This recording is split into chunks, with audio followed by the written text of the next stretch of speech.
ఇంటర్వెల్లో పిల్లలు బిస్కెట్ ప్యాకెట్లు తీసుకుని ఆటలాడటం మొదలుపెట్టారు.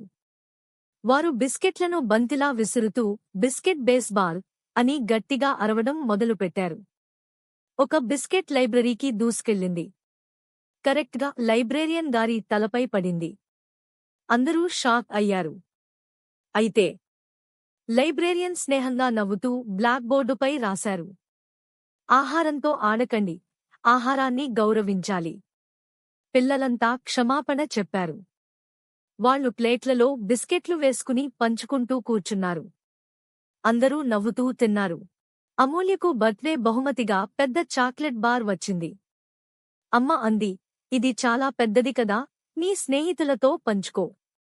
కాని అమూల్యకు ఆ చాక్లెట్ అంతా తినాలనిపించింది. ఆమె మెల్లగా ముసుగు తీసి తలదాచుకుని ఒక్క ముక్క తింది. ఎంత తీయగా ఉంది అనుకుని ఇంకొన్ని ముక్కలు తింది. కొంతసేపటికి మొత్తం తినేసింది. అంతే. రాత్రి సమయంలో ఆమెకు కడుపు నొప్పి వచ్చింది. ఆమె ఏడుస్తూ పక్కకి తిరిగి చూసింది.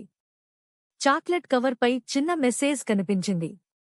షేర్ చేస్తే శక్తి, ఒంటరిగా తింటే నొప్పి. ఆమెకి అప్పటికి తెలిసింది, తినడం కాదు, పంచుకోవడమే ఆనందం. మరుసటి రోజు తన ఫ్రెండ్స్కి చిన్న చాక్లెట్లు తీసుకెళ్ళింది. అందరూ కలిసి నవ్వుతూ తిన్నారు. తన్వి యాక్సిడెంటలీ తన అన్నయ్య ఆట బొమ్మను వెరగకొట్టింది. నా బొమ్మ కనిపించట్లేదు, నువ్వు చూసావా అని అన్నయ్య అడిగాడు. తన్వికి భయం వేసింది. ఆమె నేను చూడలేదు అని అబద్ధం చెప్పింది. ఆట బొమ్మ కనిపించకపోవడంతో అన్నయ్య బాధపడ్డాడు. తన్వి అతని బాధ చూసి బాధపడింది. ఆ రాత్రి తల్లి చెప్పిన కథలో అబద్ధం చెబితే మనసు బరువైపోతుంది అన్న మాట గుర్తొచ్చింది. ఆమె అన్నయ్య వద్దకి వెళ్లి, సారీ అన్నయ్య, ఆ బొమ్మ ఆక్సిడెంటల్గా విరిగిపోయింది అని నిజం చెప్పింది. అన్నయ్య నవ్వుతూ, నువ్వు నిజం చెప్పినందుకు సంతోషంగా ఉంది. మనం ఇది కలిపి బాగు చేద్దాం అన్నాడు. వాళ్ళు ఇద్దరూ గ్లూతో దాన్ని ఫిక్స్ చేశారు. కలసి నవ్వుకుంటూ ఆడారు. ఆద్య అనే పాప ఒకరోజు అమ్మ లేకుండానే లడ్డూ చేయాలని ట్రై చేసింది. కాని ఎక్కువ పంచదార వేసింది, నెయ్యి మర్చిపోయింది. లడ్డూలు గుండ్రంగా కాకుండా చిప్పలాగా పైనే అంటుకున్నాయి. అమ్మ వచ్చి నవ్వింది, ఏమైంది ఆద్య? చేద్దాం రా కలిసి అని చెప్పింది. అమ్మ పంచదార తగినంతగా వేసే విధానం, నెయ్యితో బాగా కలపడం చూపించింది. చివరికి వాళ్ళిద్దరూ కలిసి బ్యూటిఫుల్ లడ్డూలు తయారు చేశారు. వాటిని పక్కింటి వాళ్లకి ఇచ్చారు. అందరూ ప్రశంసించారు. ఆద్య నవ్వుకుంటూ చెప్పింది, ఇప్పుడు నాకు కుకింగ్ అంటే ఇంకా ఇష్టం వచ్చింది. నీతి: తప్పులు చేయడం తప్పు కాదు, వాటినుంచే మనం నేర్చుకుంటాం. అర్జున్ తన ఫ్యామిలీతో ఒక రెస్టారెంట్కి వెళ్ళాడు. వెయిటర్ వచ్చి అడిగాడు, ఏం కావాలి బాబూ? అర్జున్ వినకుండా అరిచాడు, ఓయ్, నూడిల్స్ తీసుకురా. వెయిటర్ నిశ్శబ్దంగా వెళ్ళిపోయాడు.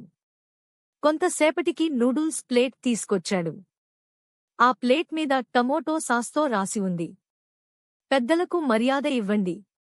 అర్జున్ తన తప్పు తెలుసుకుని వెంటనే లేచి వెయిటర్కి వెళ్లి సారీ చెప్పాడు. అలాగే నూడిల్స్ కోసం ధన్యవాదాలు చెప్పాడు. వెయిటర్ నవ్వాడు. తర్వాత అతనికి బోనస్గా ఐస్ క్రీం కూడా ఇచ్చాడు. అర్జున్ ఆనందంగా అన్నాడు, ఇప్పటినుంచి నేను ఎప్పుడూ మర్యాదగా మాట్లాడతా. రాజు అనే బాబు పెద్ద ఊర్లో ఉండేవాడు. ప్రతిరోజు దగ్గర్లో ఉన్న షాపుకి వెళ్లి బిస్కెట్లు కొనేవాడు. ఒకరోజు షాపు అత్త మంగమ్మ, రాజూ, ఇవాళ కొత్త బిస్కెట్లు వచ్చాయి, రుచి చూడు అన్నది. రాజు 2 బిస్కెట్లు తింటాడు. అవి చాలా తీపిగా ఉంటాయి. కాని కొద్దిసేపటికి అతనికి కడుపు నొప్పి మొదలవుతుంది. వెంటనే అమ్మతో కలిసి డాక్టరు దగ్గరకు వెళ్తాడు. డాక్టర్ చెబుతాడు, ఈ బిస్కెట్లు పాతవి, తినడానికి వర్క్ చేయవు, అందుకే నీకు నొప్పి వచ్చింది. రాజు బాధపడతాడు. మరుసటి రోజు మంగమ్మ దగ్గరకు వెళ్తాడు. అత్తమ్మా, ఇకపై పాత బిస్కెట్లు అమ్మకూడదు, చిన్నపిల్లల ఆరోగ్యానికి ప్రమాదం. మంగమ్మ అర్థం చేసుకుంటుంది. మంచి కొత్త బిస్కెట్లే షెల్ఫ్లో పెడుతుంది. రాజు సంతోషిస్తాడు. పాఠం: తినే ముందు ఆహారం మంచిదో కాదో చూడాలి. పాతదైతే తినకూడదు.